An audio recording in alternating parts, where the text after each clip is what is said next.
Hej og velkommen til. Du kender det med garanti. Du står foran nogle mennesker, og du ved udmærket godt, at de første sekunder er de mest afgørende. You never get a second chance to make a good first impression.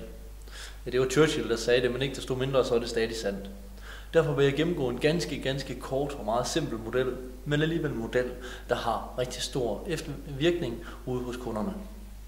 Vi kalder den gerne 3 gange 20.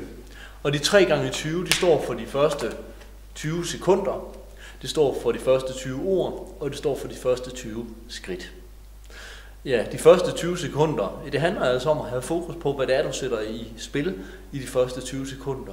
De første 20 ord, det handler også om at sætte fokus på, hvad det er, du egentlig gerne vil med den her samtale. Og starter du med at gå hen og sige, hej, skal du have et OK-kort? Ja, så starter du måske allerede ud på et negativt grundlag. I hvert fald, så er der ikke nogen tvivl om, at det du vil, det er salg, og det er salg for din skyld, og ikke nødvendigvis for min som kunde. De 20 første skridt, de sætter også fokus på, hvordan det er, din fremtræden er. Det vil sige, har du et korrekt påklædning, står du med hænderne i lommen, har du et åbent og imødekommende kropssprog osv. Det her med kropssproget, det er en videnskab i sig selv. Mit bedste råd efter samtale med flere skuespillere omkring lige nøjagtigt det her emne, det er rent faktisk, vær tro over for dig selv. Gør det, der føles naturligt.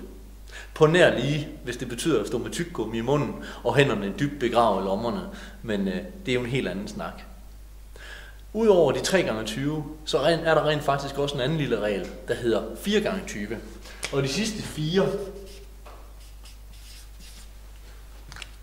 altså de sidste 20,